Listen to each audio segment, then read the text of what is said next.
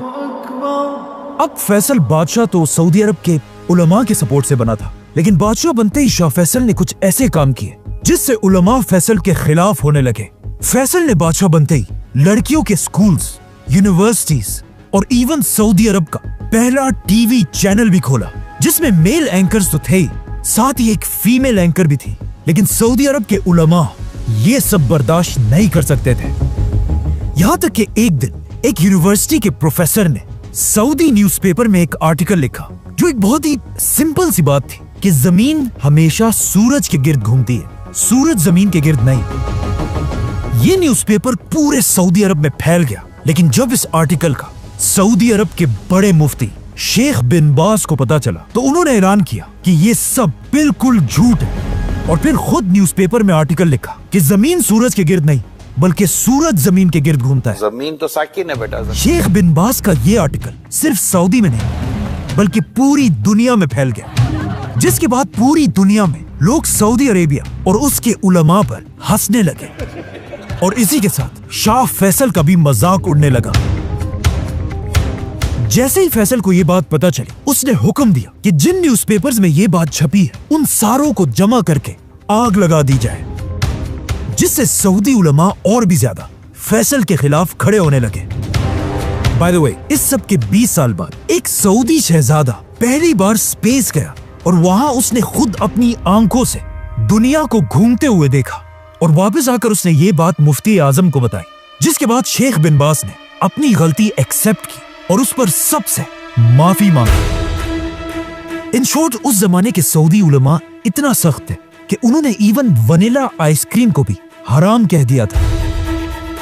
लेकिन आखिर सऊदी उलमा और फैसल की जंग तब शुरू हुई जब उसने सऊदी का पहला टीवी चैनल बनाया। एंड ऑफ कोर्स सऊदी उलमा तो टीवी को हराम समझते थे, तो वो हर तरफ टीवी के खिलाफ प्रोटेस्ट करने लगे। यहां तक कि एक शहजादे ने जाकर फैसल के टीवी स्टेशन पर हमला कर दिया और वहां पुलिस ऑफिसर्स पर फायरिंग करने लगा।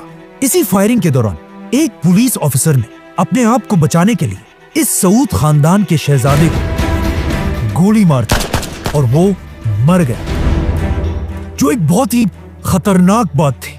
इस शहजादे का बाप सीधा अपने भाई बादशाह फैसल के पास गया और उसे कहा, ये पुलिस वाला मेरे हवाले करो ताकि मैं इसका सर काट दूं। लेकिन फैसल ने कहा, नहीं, पुलिस वाला तो बस अपनी ड्यूटी कर रहा था, गलती तुम्हारे बेटे ने की थी, और जब तक मैं सऊदी का बादशाह हूं, जो भी कानून तोड़ेगा, चाहे वो शहजादा हो या कोई आम आदमी, उसे सजा मिलकर रहेगी। मतलब अब फैसल ने एक आम पुलिस वाले को बचाने के लिए अपने ही खानदान सऊद खानदान के साथ दुश्मनी ली थी। इस शहजादे की मौत को याद रखें, क्योंकि इसी शहजादे की मौत की वजह से आगे जाकर शाह फैसल को भी शहीद किया गया था। ये सब तो सऊदी के अंदर हो रहा था, लेकिन सऊदी अरब के बाहर भी फैसल आहिस्ता आहिस्ता एक इंटरनेशनल लीडर बन रहा है। Her Majesty warmly welcomed the dignified Middle Eastern ruler. क्योंकि जैसे ही फैसल बादशाह बना, उसके कुछ ही अरसे बाद एक बहुत बड़ी जंग शुरू हुई Pakistan versus India. Why the Indians are so anxious to precipitate this war? जिसमें फैसल ने पाकिस्तान को फुल सपोर्ट किया और पाकिस्तान की फौज की मदद के लिए सस्ता तेल भेजने लगा, जिससे पाकिस्तान और सऊदी एक दूसरे के बहुत ही करीब आने लगे। और सिर्फ यही नहीं, बल्कि पाकिस्तान और इंडिया की जंग के बाद एक और जंग भी हुई, इजराइल और अरबों की जंग। Arab states went to war with the Israelis. अब इजराइल के साथ पहली जंग में फैसल के बाप अब्दुल अजीज ने फलस्तीनियों की कोई मदद नहीं की थी, लेकिन अब जब फैसल सऊदी अरब का बादशाह था, उसने अपनी 20,000 की फौज के साथ फलस्तीन और अरबों की मदद की। लेकिन फैसल की बहुत कोशिश के बाद भी अरब इजराइल से ये जंग हार गए और इतनी बुरी तरह से हारे कि इस जंग के बाद इजराइल का साइज 3 गुना बढ़ गया। इजराइल से ये जंग बुरी तरह हारने के बाद कहा जाता है फैसल को इतना दुख हुआ कि किसी ने भी इस हार के बाद फैसल को कभी हंसते हुए नहीं देखा। और फैसल हर टाइम सिर्फ एक ही टेंशन में था कि किस तरह अब इजराइल से बदला लिया जाए। इजराइल ने इस जंग में जिन मुसलमान मुल्कों को तबाह किया था, फैसल ने अपने खजाने से उन सारे मुसलमान कंट्रीज को दोबारा अपने पैरों पर खड़ा किया। और यहाँ से फैसल पूरी दुनिया से फाइटर जेट्स, टैंक्स और वॉर शिप्स खरीदने लगा ताकि सऊदी फौज को ताकतवर बनाकर फैसल इजराइल से बदला ले सके। अब जब फैसल इजराइल से बदला लेने की प्लानिंग कर रहा था, अचानक दुनिया में एक ऐसा वाकया हुआ जिसने पूरी दुनिया को हिला कर रख दिया। एक दिन एक क्रिश्चियन आदमी ने जेरूसलम में मुसलमानों की तीसरी सबसे होली साइट मस्जिद अक्सा को आग लगा दी, जिससे पूरी दुनिया के मुसलमान इजराइल के खिलाफ खड़े हुए। इस क्रिश्चियन ने मस्जिद अक्सा के अंदर सलाउद्दीन अयूबी के मिंबर को आग लगाई थी। ये वो मिंबर था जिसे सलाउद्दीन अयूबी ने 800 साल पहले खुद इस जगह पे रखा था और अब ये मिंबर जलकर राख हो चुका था। और आहिस्ता आहिस्ता ये आग इतनी बढ़ गई कि मस्जिद अक्सा की छत का एक हिस्सा भी गिर गया। इस सब के बाद जब उस क्रिश्चियन से पूछा गया कि तुमने आखिर ऐसा क्यों किया, तो उसने जवाब दिया कि मैंने ये इसलिए किया कि जीसस क्राइस्ट दुनिया में तभी आएंगे जब मस्जिद अक्सा तबाह हो जाएगी। लेकिन अब इजराइल की हुकूमत की डिटाई देखे कि मस्जिद अक्सा को आग लगाने के बाद भी इजराइल की अदालत ने इस आदमी को कोई सजा नहीं दी और कहा कि यह आदमी कोई टेररिस्ट नहीं बल्कि एक पागल है। लेकिन अब अगर यही सब किसी मुसलमान ने किया होता तो पूरी दुनिया ने मिलकर उसे टेररिस्ट कहना। Islam does not deserve to call itself a religion of peace. Islam is not a religion of peace. मतलब हमारा टेररिस्ट और तुम्हारा टेररिस्ट पागल। अब जब इस आदमी को कोई सजा नहीं मिली, पूरी दुनिया के मुसलमान हर जगह इजराइल के खिलाफ प्रोटेस्ट करने लगे और सारे मुसलमान इस वक्त दुनिया में सिर्फ एक ही लीडर की तरफ देख रहे थे, सऊदी अरब के शाह फैसल। तो अब ये सब देखकर फैसल ने पूरी दुनिया के मुसलमान लीडर्स को एक जगह जमा होने का हुक्म दिया और इसी कॉन्फ्रेंस में एक इस्लामिक ऑर्गेनाइजेशन बनाने का ऐलान हुआ जिसका नाम था OIC, जिससे ऑफ कोर्स फैसल मुसलमान दुनिया का सबसे बड़ा लीडर बना। अब फैसल को मौका मिल चुका था कि वो पूरी दुनिया के मुसलमानों को इजराइल के खिलाफ यूनाइट करे। तो अब फैसल मुसलमान लीडर्स के साथ मिलकर इजराइल पर हमले की प्लानिंग करने लगा और अचानक 1973 में यहूदियों के सबसे बड़े फेस्टिवल योम किपुर के दिन अरब फौजों ने इजराइल पर सरप्राइज हमला कर दिया। Israelis celebrating the holiday of Yom Kippur. और अरब फौजें हर तरफ से इजराइल के अंदर दाखिल हुई और इजराइल से ये सारे इलाके फतह कर लिए। इजराइल इस जंग के लिए बिल्कुल भी रेडी नहीं था, इसीलिए इजराइल की फौजें आहिस्ता आहिस्ता मुसलमानों के प्रेशर की वजह से पीछे हटने लगे। ये देखकर किंग फैसल ने मुसलमानों की फौज की तरफ मैसेज भेजा कि आज मेरे बेटों, तुमने हमारा सर फख्र से बुलंद कर दिया, लेकिन अब रुकना नहीं है, इजराइल के खिलाफ आगे बढ़ते रहो। ऐसा लग रहा था कि मुसलमान अब कुछ ही दिनों में इजराइल को बिल्कुल क्रश कर देंगे। लेकिन यहाँ इजराइल की मदद के लिए वो आया जिसका फैसल को डर था, super power America. The United States has stood by the side of Israel. अरब की फौज से डरकर इजराइल की प्राइम मिनिस्टर ने अमेरिका से मदद की भीख मांगी और अमेरिका से रिक्वेस्ट की कि फौरन हमें $1 बिलियन की एड भेजी जाए। जिस पर अमेरिका ने जवाब दिया कि $1 बिलियन नहीं, ये लो $2 बिलियन और जाकर इन अरबों को सबक सिखाया। इसके साथ अमेरिका ने इजराइल को फाइटर जेट्स, टैंक्स और मशीन गन्स भी भेजी और अमेरिका की इस मदद से इजराइल दोबारा अरब फौजों को पीछे धकेलने लगा। अब जब इस सब का मुसलमानों के लीडर किंग फैसल को पता चला, इस वक्त मुसलमानों का लीडर किंग फैसल अपने ऑफिस में बैठा हुआ था जब उसे अमेरिका की इस बदमाशी का बताया गया। फैसल को अमेरिका की इस हरकत पर इतना गुस्सा आया कि फैसल ने उसी वक्त अपना फोन उठाया और कहा फौरन ऑयल मिनिस्टर को मेरे सामने हाजिर किया जाए। जैसे ही ऑयल मिनिस्टर फैसल के पास पहुंचा, उस वक्त रात के 8 बज रहे थे और इनकी मीटिंग शुरू हुई। लेकिन ऑयल मिनिस्टर ने फैसल से कहा कि सऊदी के सारे टीवी चैनल्स 9 बजे बंद हो जाते हैं, तो अगर आपने कोई फैसला करना है तो अभी इसी वक्त करना होगा। जिस पर फैसल ने थोड़ा सोचा और कहा, लिखो, मैं सऊदी अरब का बादशाह फैसल बिन अब्दुल अजीज ये हुक्म देता हूं कि अमेरिका के तरफ भेजे जाने वाले सारे ऑयल को रोक दिया जाए और आज के बाद अमेरिका को अरब की तेल का एक खतरा भी नहीं मिलेगा। अरब में जिसके पास भी ऑयल था, उन सब ने फैसल के हुक्म पर लब्बैक कहा और अमेरिका की तरफ तेल भेजना बंद कर दिया। और अमेरिका खत्म, बाय बाय, टाटा, गया। क्योंकि अमेरिका अपना 80% ऑयल अरब कंट्रीज से खरीदता था। यह अमेरिका के लिए इतना बड़ा धचका था कि वर्ल्ड वॉर 2 के बाद अमेरिका की इकोनॉमी इतनी तेजी से कभी नहीं गिरी थी। लेकिन फिर भी अमेरिका ने अपने दोस्त इजराइल का साथ नहीं छोड़ा और अमेरिका की मदद से इजराइल अरबों से ये जंग जीत गया। जिसके बाद ऑफ कोर्स अमेरिका ने फैसल से कहा कि अब जंग खत्म हो चुकी है, तो अब ऑयल की ये पाबंदी खत्म कर दो। लेकिन फैसल इतना गुस्से में था कि उसने कहा, नहीं, जब तक तुम इजराइल को सपोर्ट करोगे तब तक मैं तुम्हें तेल नहीं बेचूंगा।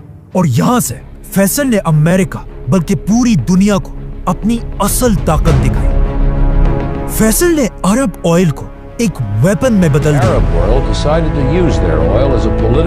जिससे अमेरिका की इकोनॉमी बिल्कुल टूट गई। अमेरिका में लोगों के पास गाड़ियां चलाने के लिए भी तेल नहीं था, बल्कि पेट्रोल स्टेशंस पे बड़ा लिखा होता था कि तेल को छोड़ो, गॉड को याद करो। और अमेरिका जैसी सुपर पावर कंट्री में पहली बार लोड शेडिंग और ब्लैकआउट्स होने लगे और लोग दोबारा कैंडल्स और लकड़ियां जलाने लगे। अमेरिका में 5 लाख लोगों की जॉब्स चली गई। और सबसे बड़ी बात यह थी कि जिस साल फैसल ने अमेरिका पर पाबंदी लगाई, उस साल अमेरिका का सबसे बड़ा फेस्टिवल क्रिसमस मनाया ही नहीं गया, बल्कि क्रिसमस की रात को, जो हमेशा लाइट से भरी होती थी, इस बार पूरे अमेरिका में सिर्फ और सिर्फ अंधेरा था। फैसल की ताकत का अंदाजा सिर्फ वेस्ट में अमेरिका को नहीं, बल्कि ईस्ट में जापान को भी हुआ। और जापान में कहा जाने लगा कि एटम बॉम्ब के बाद फैसल की पाबंदी जापान के लिए सबसे बड़ा क्राइसिस था। अब जब अमेरिका के हालात बहुत ही खराब हो गए, अमेरिका की बर्दाश्त की हद खत्म हो गई और अमेरिका में सीक्रेट मीटिंग्स होने लगी, जिसमें अमेरिकन ये प्लान करने लगे कि अगर फैसल ने ये पाबंदी खत्म नहीं की तो अमेरिका अपनी पूरी ताकत के साथ फैसल के सऊदी अरब पर हमला कर देगा और उसे हटाकर किसी और शहजादे को तख्त पर बिठा देगा। जब फैसल को अमेरिका की इस प्लानिंग का पता चला, उसने अमेरिका को क्लियर मैसेज भेजा कि अगर तुमने मुझ पर हमला किया तो मैं अरब के सारे तेल के कुओं को आग लगा दूंगा।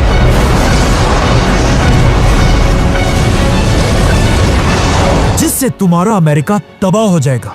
ये सुनकर अमेरिका ने फैसल से कहा कि अगर तुम ऐसा करोगे तो तुम्हारा क्या होगा। जिस पर फैसल ने कहा कि हम तो हमेशा से डेजर्ट के गरीब लोग थे, हम पहले भी ऊंटों और खजूरों से गुजारा करते थे और अब भी दोबारा वही करेंगे, लेकिन तुम लोग तेल के बगैर जिंदा भी नहीं रह सकोगे। जिसके बाद फैसल ने अपनी फेमस स्पीच की और कहा, ऐ लोगों, मैं वो बादशाह नहीं हूँ जो ऑफिस में बैठकर टेलीफोन पर जंग करे, बल्कि जब जंग का वक्त आएगा तुम सब मुझे फौज के फ्रंट पर देखोगे और मुझे पता है कि हमारे इन खतरनाक फैसलों से वेस्ट और ईस्ट, सब हम पर गुस्सा है, लेकिन मुझे इस सब की कोई परवाह नहीं। फलस्तीन की आजादी के लिए हम हर हद तक जाएंगे। अगर पूरी अरब दुनिया मिलकर इजराइल को एक्सेप्ट कर ले, तब भी मैं अकेला इजराइल को कभी नहीं मानूंगा। अब पहली बार ऐसा लग रहा था कि उस्मानिया खिलाफत के टूटने के बाद एक बार फिर पूरी दुनिया के मुसलमान यूनाइट हो गए हैं और इनका लीडर है फैसल। मुसलमानों की इसी यूनिटी को इसके कुछ ही अरसे बाद OIC की सबसे बड़ी कॉन्फ्रेंस में देखा गया, जो पाकिस्तान के शहर लाहौर में थी। और मुसलमान दुनिया के सारे बड़े लीडर्स गद्दाफी, भुट्टो, शेख मुजीब, यासिर अरफात सब शामिल थे, जहां पहली बार एक इस्लामिक एटम बॉम्ब की बात की गई। इसी कॉन्फ्रेंस में एक बहुत ही फेमस पिक्चर ली गई, जिसमें सारे बड़े लीडर्स मिलकर एक मस्जिद में बैठे हुए हैं। लेकिन अजीब बात यह है, इस पिक्चर में जितने भी लीडर्स हैं, उन सबको एक एक करके आगे जाकर मार दिया गया। जैसे ही फैसल OIC की मीटिंग से वापस आया, फैसल की ताकत इतनी बढ़ चुकी थी कि आखिर अमेरिका ने फैसल के सामने घुटने टेक दिए और अमेरिका ने फैसल के कहने पर इजराइल पर प्रेशर डालना शुरू किया कि वो अरबों के साथ डील कर ले। जिसके बाद अमेरिका, यूरोप, जापान सब मिलकर फैसल के सामने हाथ जोड़कर तेल की भीख मांगने लगे। तो अब जब फैसल की डिमांड्स पूरी हो गई, उसने अमेरिका से पाबंदी हटा दी। लेकिन पाबंदी हटाने के बाद भी तेल की प्राइस नीचे नहीं आई। इसीलिए फैसल के दौर में सऊदी की इकोनॉमी तेजी से बढ़ने लगी। जब फैसल सऊदी अरब का बादशाह बना, तब यहाँ की इकोनॉमी सिर्फ $2 बिलियन थी, लेकिन अब फैसल ने उसे $2 बिलियन से $50 बिलियन तक पहुंचा दिया था। कहा जाता है सऊदी अरब में प्रॉपर्टी की प्राइसेस हर हफ्ते डबल होती रहती थी और सऊदी अरब में कंस्ट्रक्शन इतनी तेजी से हो रही थी कि लोग सीमेंट कश्तियों में नहीं बल्कि हेलीकॉप्टर्स में मंगवा रहे थे। और यहीं से सऊदी अरब के लोग दुनिया के सबसे अमीर लोग बने।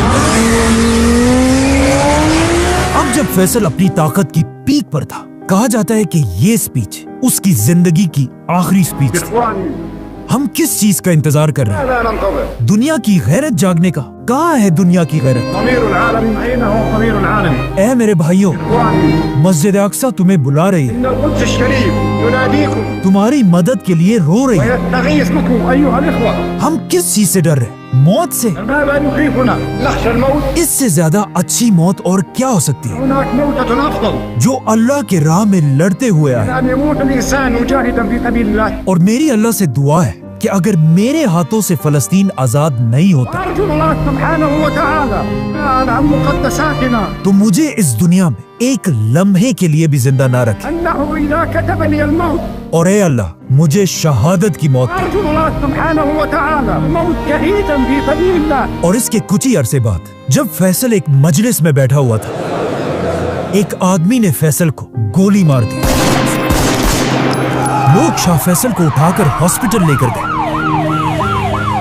जहां कहा जाता है फैसल के आखिरी अल्फाज ये थे कि मैं अपने कातिल को माफ करता हूं। फैसल की शहादत की खबर पूरी दुनिया में आग की तरह फैली और हर तरफ लोग रोने लगे। और दुनिया के सारे लीडर्स फैसल के जनाजे के लिए सऊदी अरब पहुंचे, जिसके बाद बादशाह फैसल की नमाज़े जनाजा पढ़ाई गई। जब फैसल को दफनाने के लिए ले जाया जा रहा था, लोग उसकी गाड़ी को घेर कर चीख चीख कर रो रहे थे। और ये सारा कुछ उसी टीवी चैनल पर दिखाया जा रहा था जिसे फैसल ने शुरू किया था। और एंकर रो रो कर कह रहा था कि आज पूरी उम्मत मुस्लिमा का बाप मर चुका है। और इस तरह बादशाह फैसल को दफना दिया गया। अब जिस आदमी ने फैसल को मारा था, वो कोई और नहीं बल्कि फैसल के अपने भाई का बेटा था। इसीलिए जब वो गन लेकर शाह फैसल की तरफ जा रहा था, किसी ने उसे नहीं रोका, क्योंकि वो खुद भी एक शहजादा था। और जैसे ही फैसल अपने भतीजे से मिलने के लिए उसके पास गया, फैसल के भतीजे ने उसके सर पर 2 गोलियां मारी और फैसल को शहीद कर दिया। शाह फैसल को मारने के बाद जब उसके भतीजे से पूछा गया कि तुमने आखिर क्यों ऐसा किया, तो उसने एक बहुत ही स्टूपिड और अजीब जवाब दिया। उस शहजादे ने कहा, आज से 10 साल पहले मेरे एक भाई ने फैसल के बनाए हुए टीवी स्टेशन पर हमला किया था, जिसके बाद पुलिस वालों ने मेरे भाई पर फायरिंग करके उसे मार दिया था। और मुझे गुस्सा तब आया जब फैसल ने मेरे भाई का बदला लेने के बजाय उस पुलिस वाले को माफ कर दिया। और आज मैंने 10 साल बाद फैसल को मारकर अपने उसी भाई का बदला पूरा कर दिया है। अब क्वेश्चन ये है कि इस शहजादे को अपना भाई 10 साल बाद कैसे याद आया, और पिछले 10 साल से ये शहजादा था किधर? ये शहजादा पिछले 10 साल से अमेरिका में एक अय्याशी की जिंदगी गुजार रहा था और वहाँ क्लब्स, ड्रग्स और गर्लफ्रेंड्स पर अपने सारे पैसे उड़ा रहा था। बल्कि ये इतना अय्याश था कि एक बार अमेरिका में इस शहजादे को ड्रग्स यूज करने पर गिरफ्तार भी किया गया था। मतलब 10 साल तक इसको अपने भाई के मरने की कोई परवाह नहीं थी। फैसल पर हमले से कुछ ही अरसा पहले ये अमेरिका से वापस सऊदी आया। आज दुनिया के बहुत सारे लोग समझते हैं कि फैसल को किसी बदले की वजह से नहीं, बल्कि अमेरिका और इजराइल पर पाबंदी की वजह से मारा गया था। क्योंकि अगर देखा जाए, फैसल के मरते ही सबसे बड़ा फायदा अमेरिका और इजराइल को ही हुआ था, क्योंकि फैसल की शहादत के फौरन बाद इजराइल और अरबों ने दोस्ती का हाथ मिलाया और सारे अरब कंट्रीज आहिस्ता आहिस्ता इजराइल को एक्सेप्ट करने लगे। और फैसल के बाद आज तक किसी भी सऊदी बादशाह ने दोबारा अमेरिका के सामने सर उठाने की हिम्मत भी नहीं की। फैसल की शहादत के कुछ ही घंटों बाद सऊदी खानदान ने अपना नया बादशाह सेलेक्ट किया, किंग खालिद बिन अब्दुल अजीज, जिसने आते ही हुक्म दिया कि फैसल पर हमले करने वाले शहजादे का सबके सामने सर काट दिया जाए। लेकिन नए बादशाह के आते ही मुसलमानों की तारीख का सबसे खतरनाक वाकया पेश आया, काबा पर हमला।